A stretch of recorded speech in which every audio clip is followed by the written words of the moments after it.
Hello everyone. Let us meet Devaki Kunte. She comes with an experience of over 21 years in the language industry. She is currently working as the head of operations, Language Services Bureau in Pune. The scope of her work includes PR, marketing, project management, HR activities for Language Services Bureau, along with multilingual translation, editing, and proofreading work. Welcome to the show, Devaki. Thank you so much, Lalita, for inviting me. Very kind. Your scope of work includes a lot of things. I just realized that. Yes, I used to multitask a lot earlier. Now I have a team that is helping me in it. But of course, whenever it comes to major decisions, I'm the go-to person. Okay, great. So I will start my questions about your French, obviously. So you have a vast experience in various languages, but you have taken formal education in French, right? Yes. So why did you choose French language? Well, I had learned German in school as well as in junior college. Okay. After 12th, I thought I should explore some other language. And Ferguson offered a graduation in French, so I went in for it. And I'm very happy I did that. Okay, great. You have varied experience in teaching French, like in various institutions, like in colleges, departments, and institutions. So how does the teaching methodology differ from institution to institution? Well, in institutions like management colleges or language wherever language courses are held for the credits, I have observed that focus is more on the credits and this what syllabus is to be covered rather than the language itself. Okay. And, it's just like a tick mark that they study the language just for the sake of those credits and get done with it.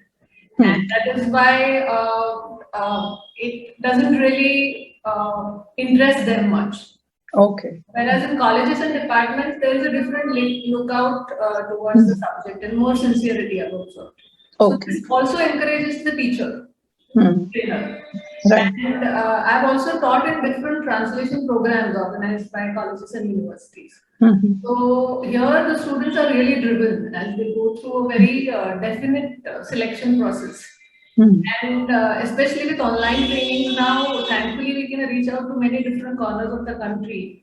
Not earlier possible with physical training. So I think we have a very we are very fortunate that we have started online training, which is helpful to many people who would not have had that opportunity to learn other languages or to learn anything, especially if they're staying in some remote areas of the country.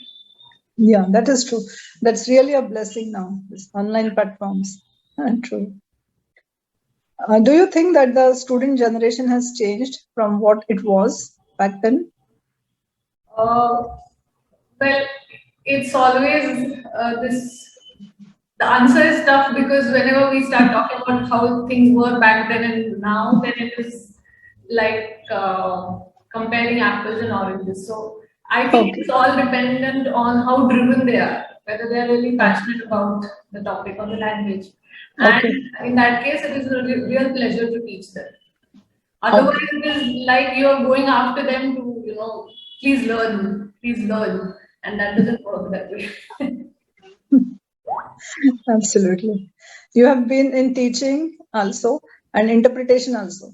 So I would like to hear about your experiences about your interpretation assignments. Right. So I started interpreting right after my master's, and I interpreted not only for French but also for English, Hindi, and Marathi. Oh, is it? It was a real eye opener.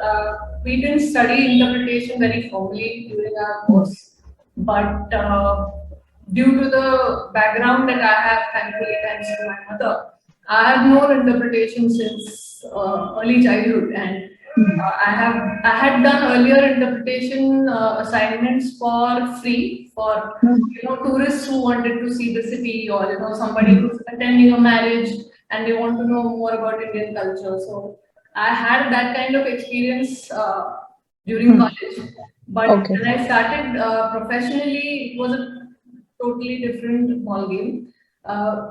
I started with consecutive interpretation, which is when the speaker speaks, waits, and lets the interpreter do the job. So that is Okay. much easier because Okay. you don't have to concentrate a lot on what he's saying and do it simultaneously. So consecutive interpretation is normally used for audits or for visits, regular meetings, shop floor jobs. So for all these, consecutive works very well. Of Okay. course, you need to know the domain well. You need to know which machine they are talking about or what concept they are discussing, so that you have the terminology ready. Otherwise, it becomes tough to think of it last moment, and then you have to if it's like name in some other way or designate the concept in some other way. So you need to then explain the same thing not with one word but 10 different words, which takes time and it doesn't sound very professional. So every time I used to work on consecutive interpretation, I used to prepare for a few days earlier with whatever documentation the client provided, which was not much because they don't have these documents ready on time ever. Okay. Like last moment, always last moment, कुछ changes होते रहते हैं. So whatever they give and whatever they finally discuss, there's a difference in that. Plus the terminology, of course, for that particular process or machine has to be prepared. So that is consecutive, and I also had the opportunity to work on simultaneous interpretation, which is like amazing because it teaches you so much, but it is very difficult. I used to work on simultaneous for Marathi and English. And this was especially for market research meetings. Okay.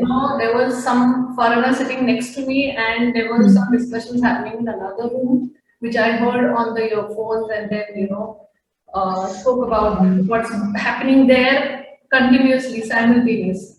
Okay. And in such discussions, there's a ruckus going on. There's a lot of commotion because everybody speaks at the same time, and all that you can do is try and bring out as much of the message as you can. Simultaneous for conferences is much more difficult because it is very formal. It is very serious work. You can't do one small mistake here and there that can have a lot of repercussions. So I've not had that experience, but I have organized such conference. I have provided interpreters for such conferences. And normally these interpreters are trained professionally to work on simultaneous interpretation. And it is so complex that you are continuously hearing something and blurting out all that you hear. Plus, there's so much concentration required that normally an simultaneous interpreter works for 20 minutes and then takes a break, and then there's some other pair, some other person working in pairs who will take over for the next 20 minutes. So that is how it is professionally done normally. But unfortunately in India, this doesn't work that way all the time. Clients want to cut corners, they want to have no budgets. Plus, there is so much equipment required for simultaneous because the speaker, the interpreter, and all the people who are listening to them auditorium need to have headsets, and speaker and the interpreter will have to have mic and all that. So an interpreter booth is available, not in very formal functions. So it is a completely different ballgame, and as I said, in India, it has not proliferated much. It has not gained much popularity, but I'm hoping that it will change now with the introduction of the interpretation schools that the new education policy promises. Yes. Let's hope that takes place, because for Indian languages, there aren't many professionals working.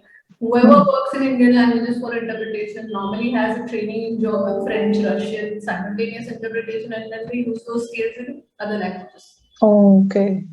And then there's another one known as whispering interpretation, or Chuchotage as it is called in French. So Okay. it's actually somebody else speaking, you're listening to what's happening and then whispering out the interpretation for the small group of people sitting next to you. So Okay. again, that is complex because you need to hear well, you need to speak well, and you're not allowed to get. You are not allowed to speak loudly.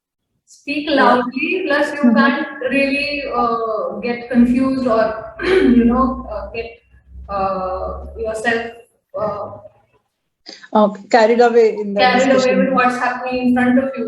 If they are smiling, laughing, or very serious, crying, you just have to concentrate on what you say. Oh, okay. Quite difficult then. It is very difficult. Now with the advent of technology, there is also phone interpretation and online remote simultaneous interpretation that happens. Okay. That is also very complex because it could be just a 1 hour call and you have to speak to the client's client. So you need to be really prepared because your version or your speech is going to affect the way the client is going to be seen abroad. Yes. Yes. Similarly, for remote simultaneous interpretation, RSI as it is called, it is conference online. So that happens on Zoom.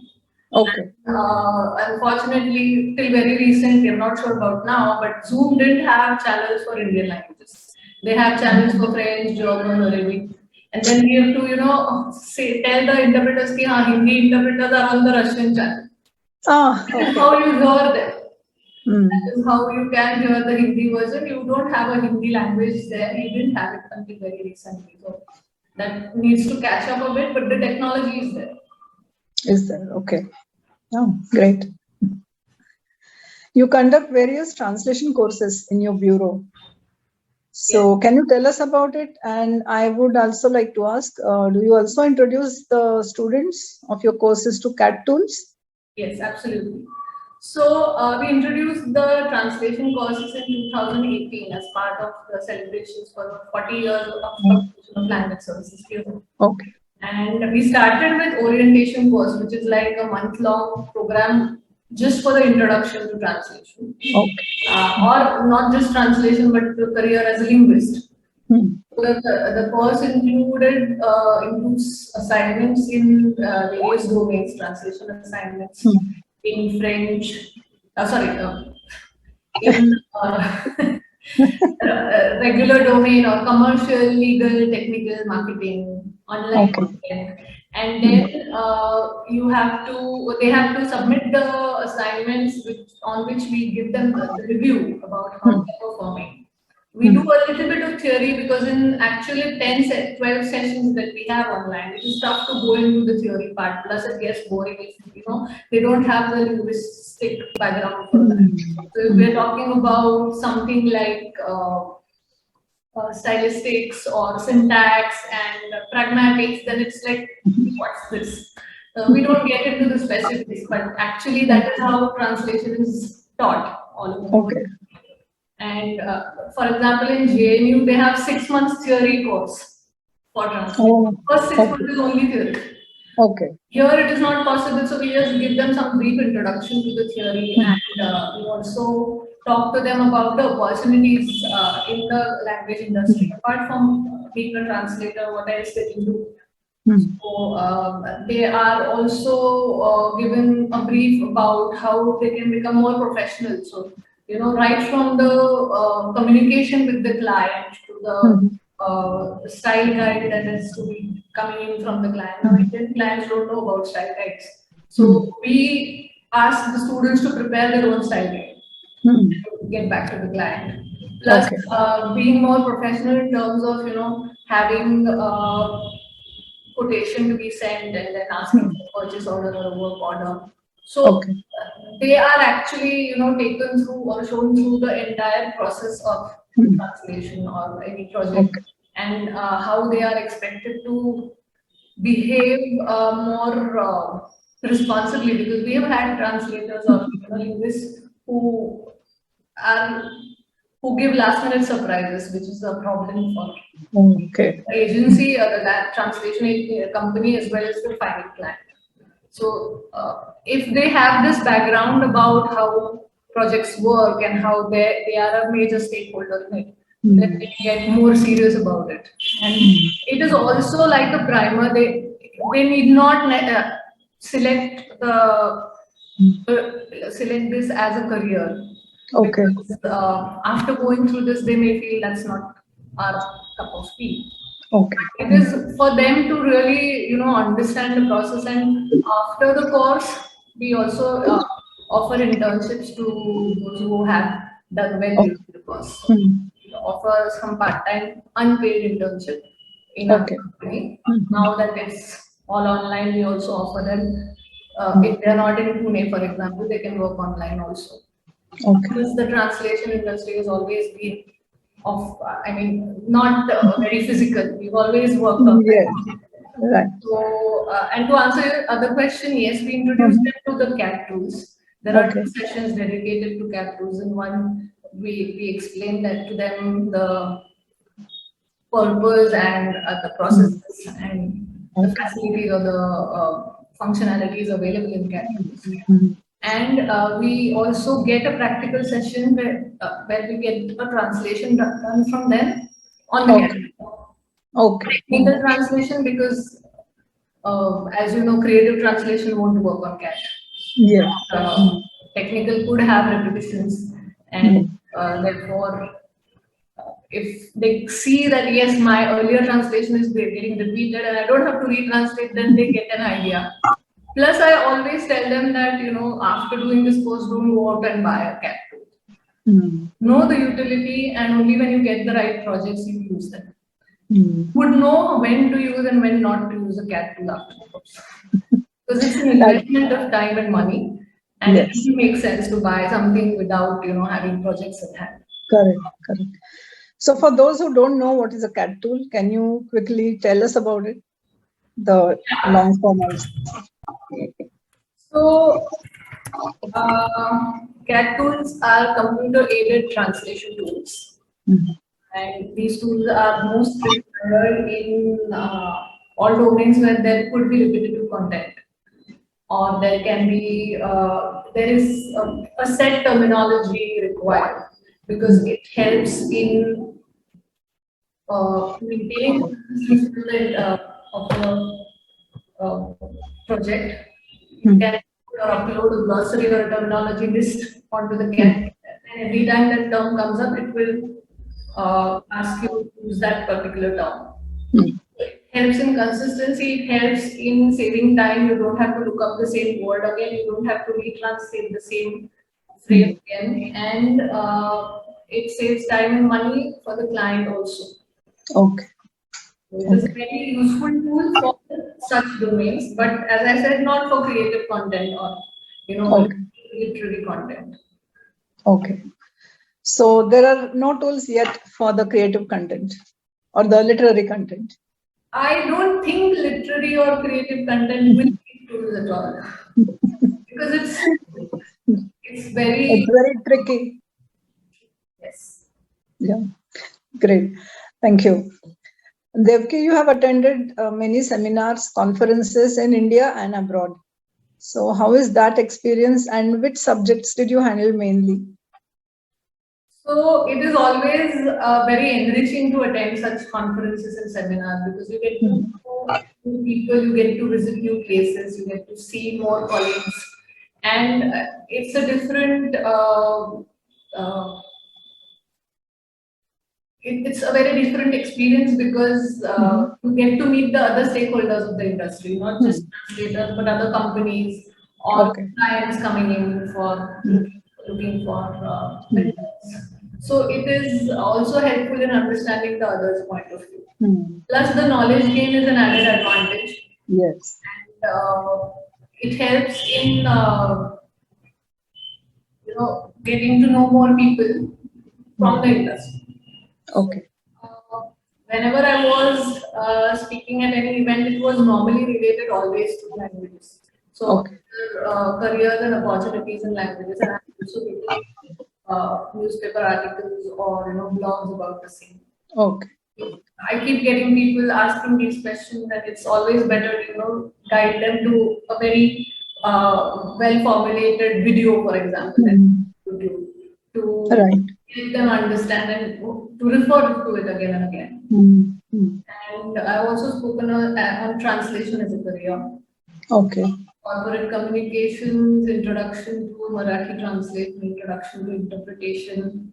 We had worked together with on dynamics of the translation industry. Yes. With AF. Right. Also challenges and opportunities of working women, because that is something that every woman has to do. Yes. But it is a real pleasure to, of course, to speak at such events is nice, but also to attend them as not as a speaker, but just as an attendee is a very enriching experience. Enriching, yes. Which Indian and international languages does your bureau handle?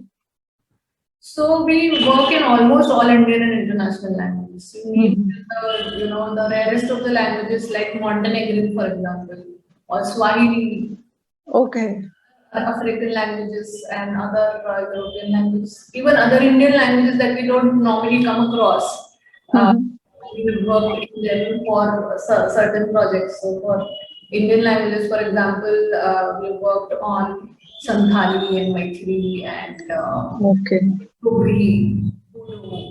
So these languages we normally don't hear about them. Yes. Apart from the 12-15 regular Indian languages, these are not heard about, but Yes. there is a sizable population that still communicates in this, and it is very heartening to see that there are efforts to reach out to this population. Yes, indeed. Your bureau handles these multilingual translations and also interpretation assignments. So can you tell us about the workflow of it? That is, how you select the linguists and how do you go about it? How do you check for quality, etc.? So we start with a sample translation for new linguists and get it from our regular translator. But also for every project, we have a QA process where the translation quality is checked normally. Wherever there are projects coming in from foreign countries, the client is ready to pay for the entire process, the translation, editing, or proofing. So it's easier and we are much more confident about the quality when we provide it with all this entire service. In India, most of the times people want to cut costs, or they think that they know the language well enough to check a translation. So if it's coming from English to Hindi or Hindi to English, they would be ready to check it themselves. The only problem being that everyone is an expert this way. Therefore, we get ends of revisions to our translations.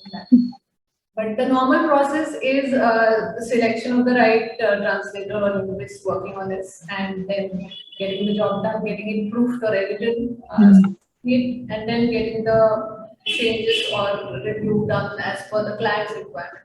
The client would have some specific terminology or very specific expectations from the translation. So we try to get all that information beforehand to save time, but it doesn't work out that way always. It's not an ideal process after all. Yeah. We also check for domain experience and the language skills of the students. So if it is a legal job, we look for experience or education in law for handing out the project, because such projects are very critical. So I also had to go to courts to testify because I had certified a translation.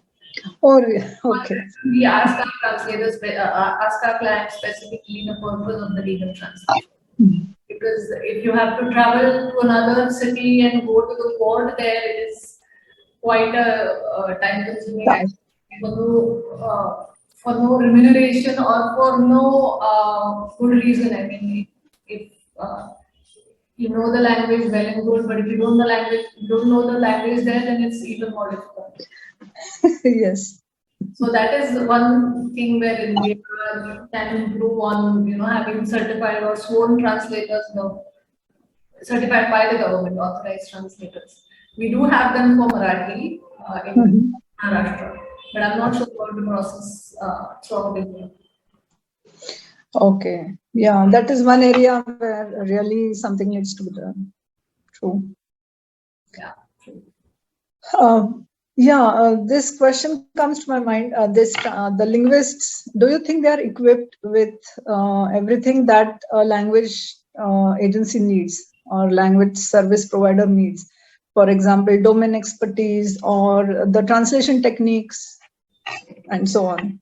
I would say most probably not. Mostly not really know what is expected out of them when they get a project, and especially students, and that is exactly why we started this course.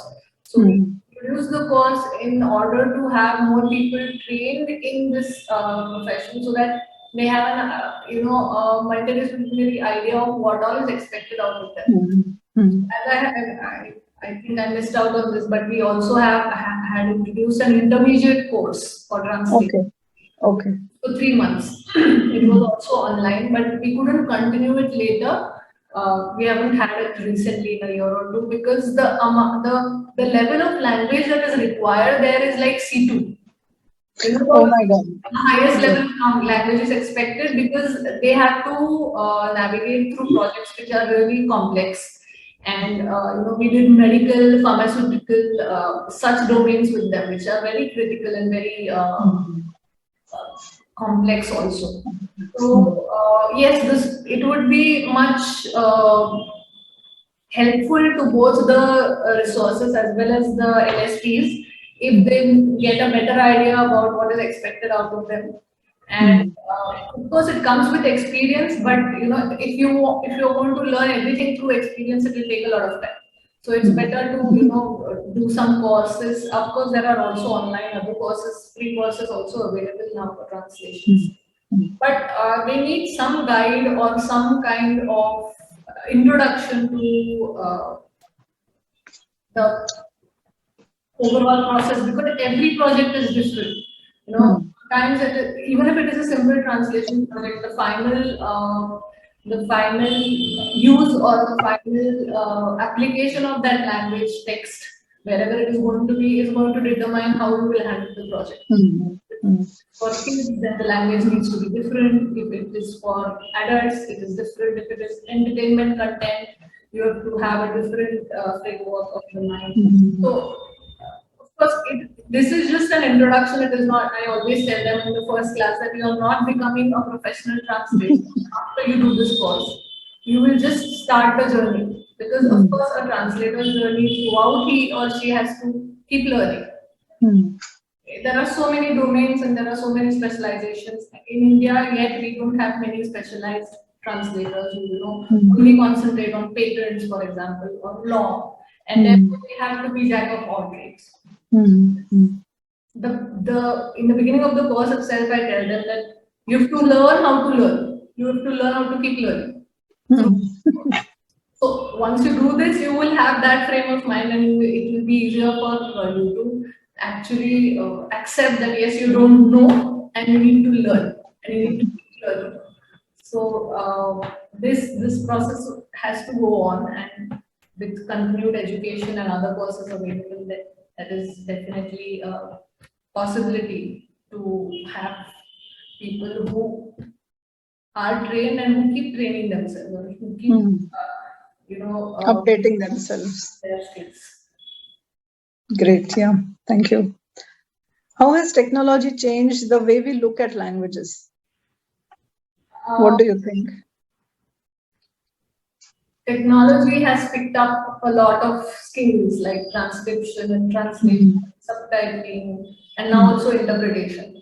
There are trials going on. We don't know how good or bad that is, but for very basic content or very non-complex content, it might be a success too. So this makes the human's job all the more difficult, because human should, of course, the human intervention is going to improve on the machine skills. But the person should at least have as much skills as the machines.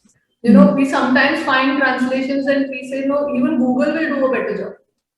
If if it's too bad, if it's too basic, then you have to improve on your own skills. Before you look at anything like post editing of machine translations, checking or editing of content done online. So technology is going to be here. It's here to stay. For more very common domains, it is just fine. Like for example, if it is just something like a sentiment analysis, then it is easy for a machine to pick up like all that big data and millions of words and process it and just come up with results about whether consumers are saying are happy with the service or a product or not.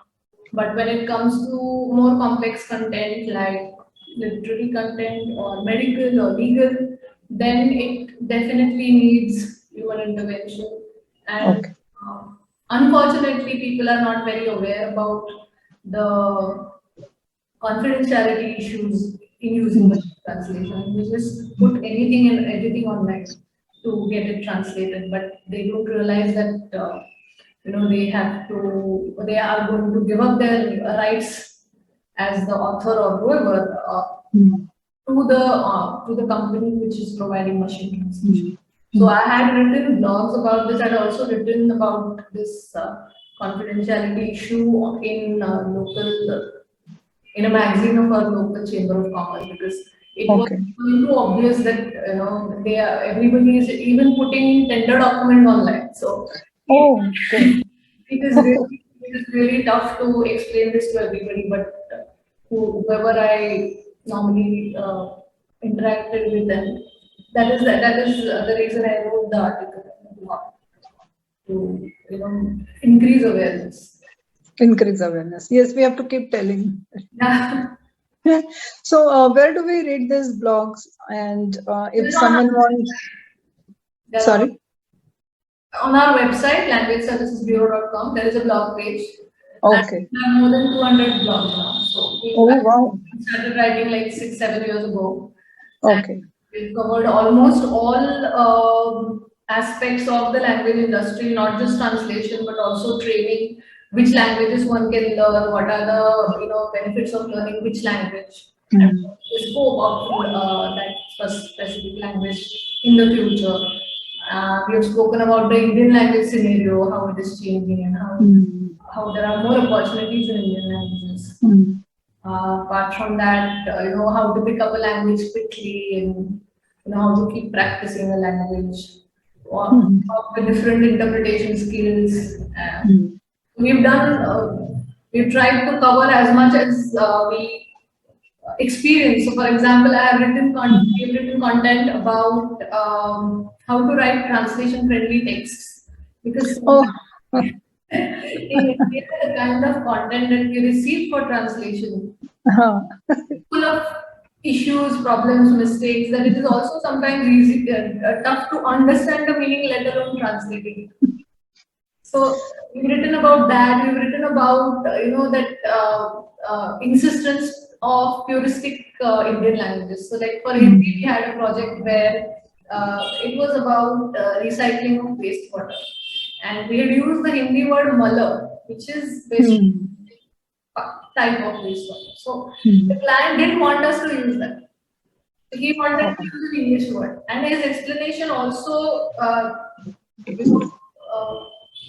us much more insight into that requirement. So what he said was that we are going to send this over to multiple Indian states. Can be understood in MP, but definitely not in Tamil Nadu. So that kind of Hindi, so Hinglish as we call it now, is so a trend, because they have to reach pan India, and then they have to be sure that the content is understood, which is the main purpose of translation. So yes, we have written about all such experiences in the blog, because that would be a great read. Yeah, it changes your perspective to looking at a project completely. That being very puristic is not going to help. Getting the message across is the top priority. So that is what we. Yeah, that's how it is now, right? How many languages do you know, Devaki? So I have learned German and French officially, and Spanish, Portuguese, and Italian are pretty similar to French. I can understand them, but I don't speak any of them. Okay. I had learned Japanese, but unfortunately, I had completed advanced diploma, so I learned it for 3 years.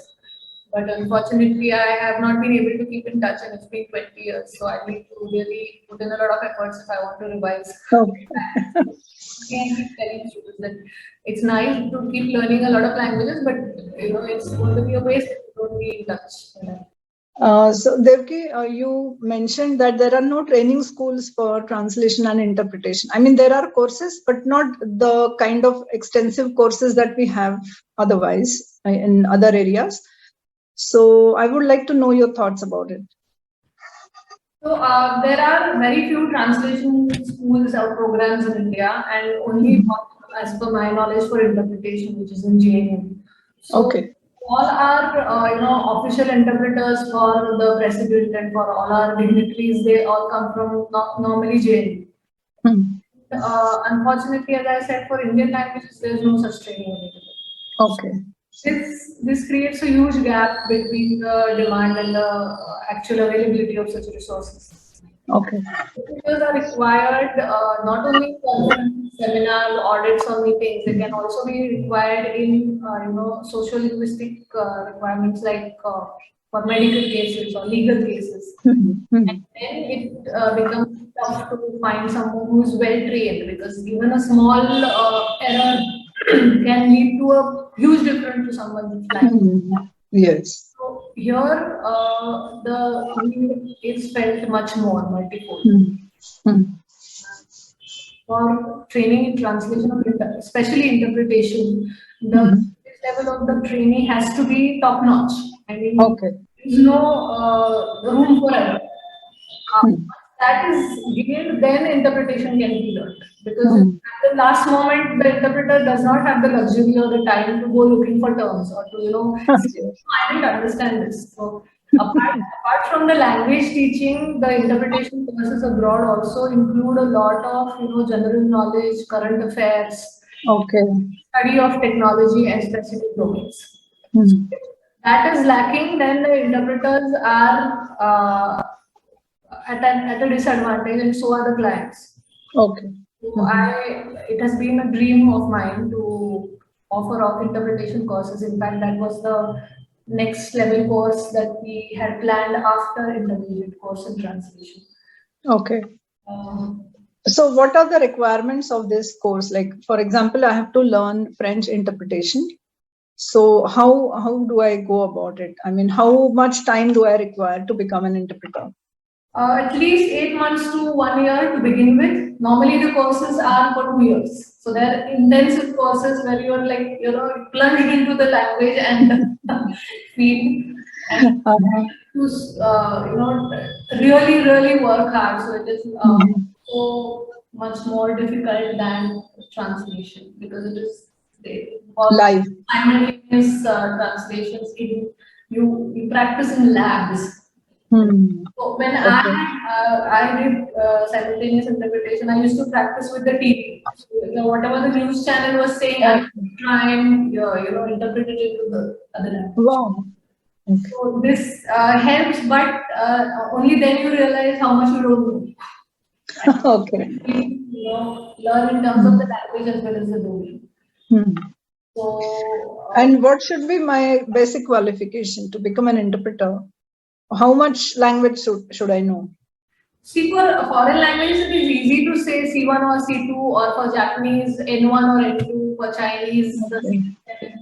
But for Indian languages, it is so much more tough, because we think that I am a native, माझी मातृभाषा मराठी आहे, मला मराठी व्यवस्थित येतं. तेव्हा एखादं presentation करायची वेळ येते. I sometimes volunteer for the environment and sustainability domain. And when you have to make a presentation in Marathi, जेव्हा मुलांना समजायचं असतं की क्लायमेट चेंज काय आहे, तेव्हा मराठी सुचत नाही, कारण वापरली जात नाही. पण तेव्हा कळतं की आपली मातृभाषा असूनही आपल्याला येत नाही.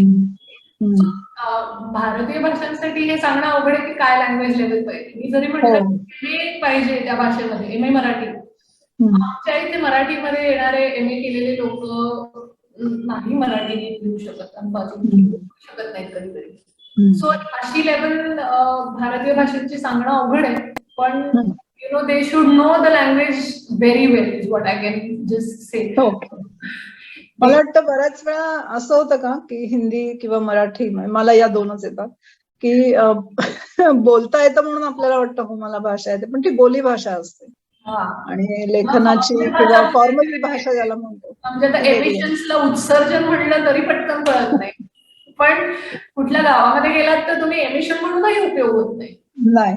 त्यामुळे that that balance has to be sought of what to use where, how much English to use and how much not to amplify the Indian language is a decision. But that's why I say की Indian languages साठीचं training जे आहे आपल्या इथे आता शाळांमध्ये होतं ते आपले mark मिळवण्यासाठी किंवा चला एक विषय आहे तर संपवून टाकूया तो आता.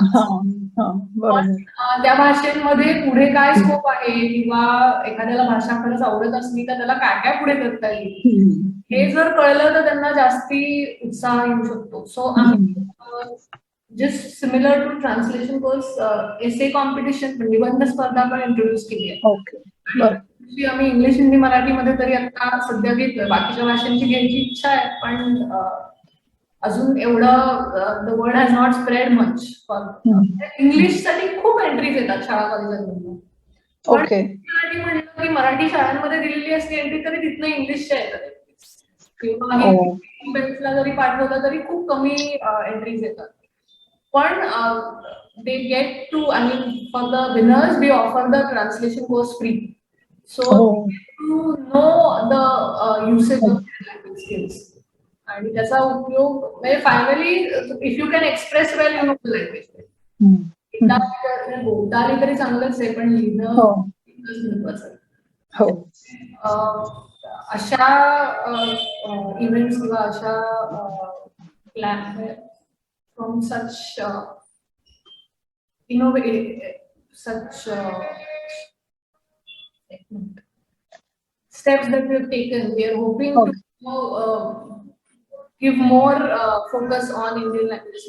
Even in our translation courses, I always tell the students that yes, if you're doing it for German and English, very good, but this you can also apply for Marathi English later. Very few people later choose to work on Marathi and English in internships. They just focus on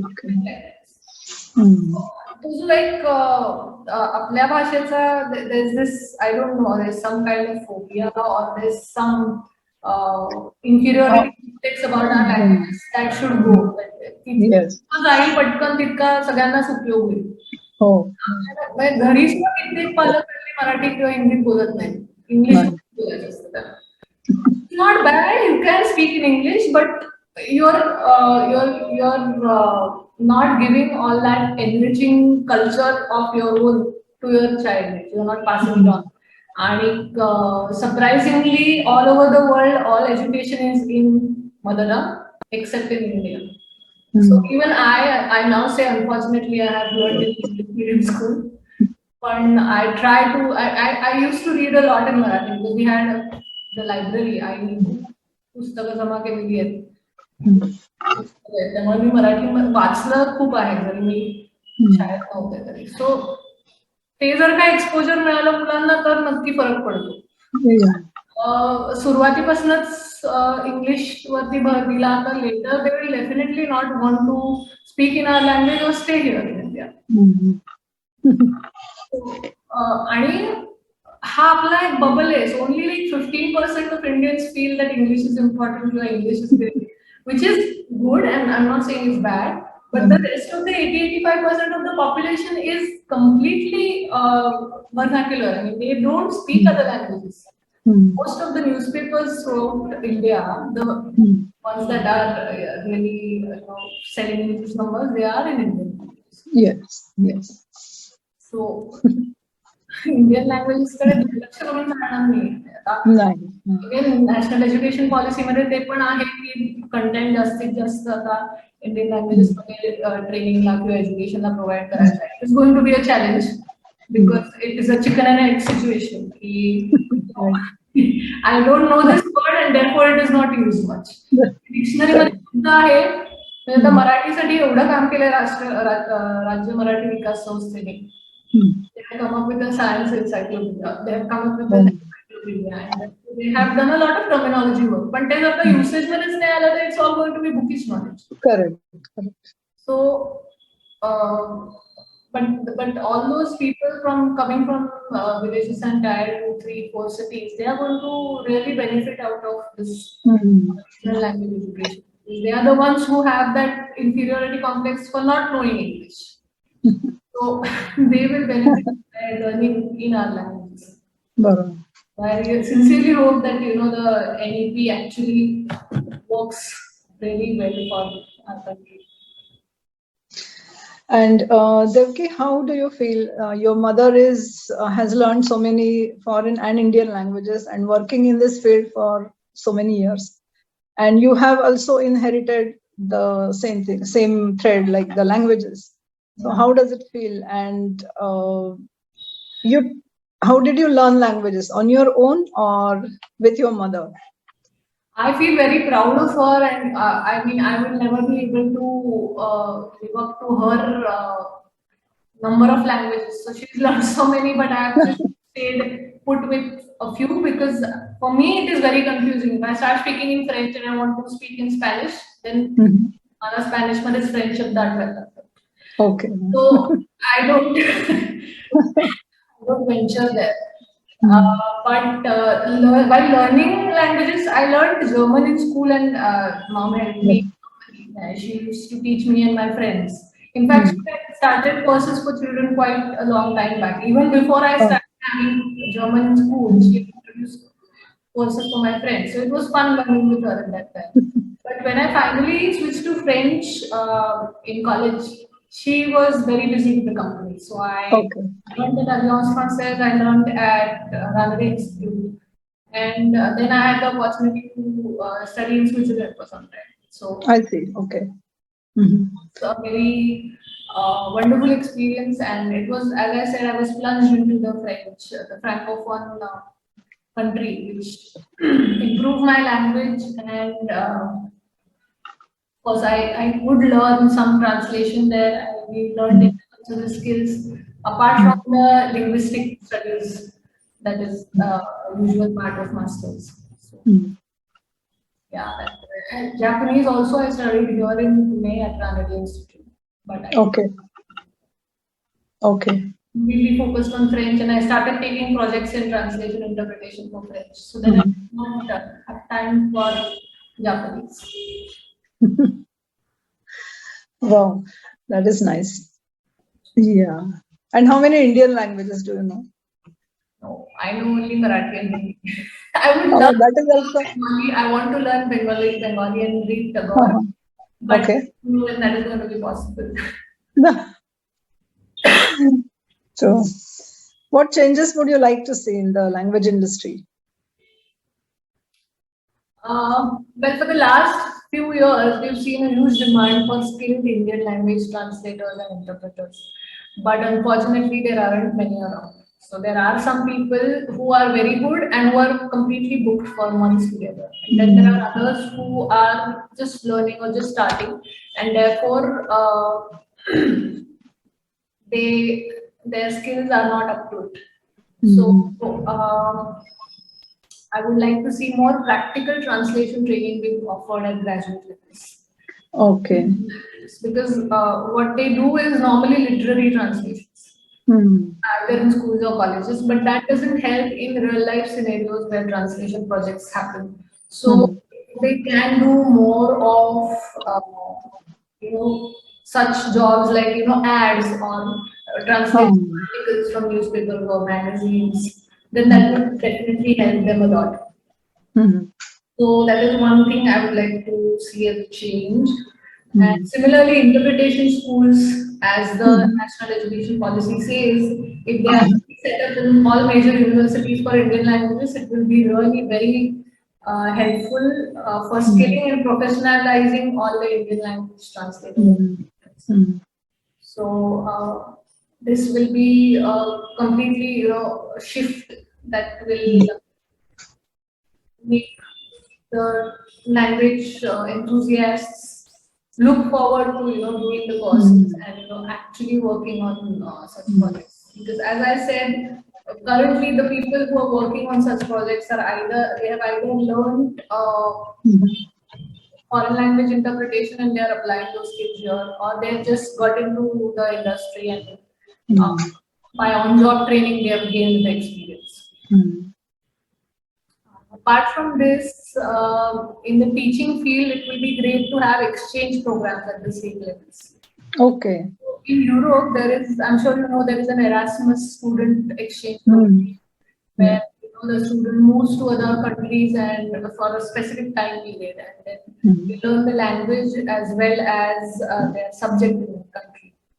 So this helps them gain an understanding of another culture and country apart from the language, of course.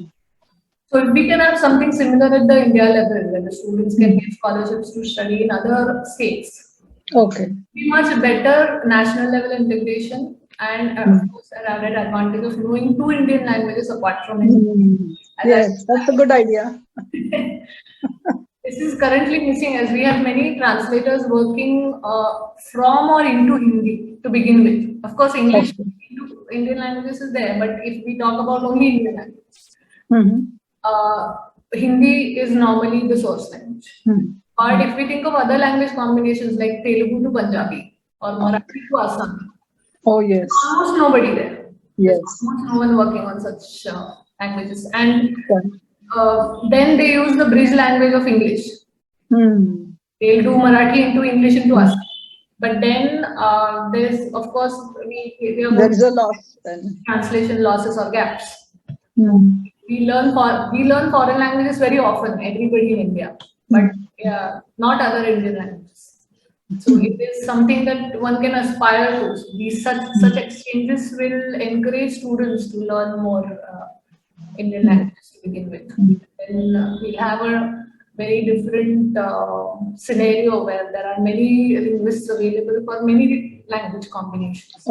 Literature that is picking up now in translations. Everywhere English has to be the bridge language. Yeah, I find this idea really nice. Great. It was lovely talking to you, Devaki. Thank you. It was a pleasure interacting. Very happy that you could speak. Okay. Thank you for joining, and you have a good day. Thank you so much. Bye-bye. Bye.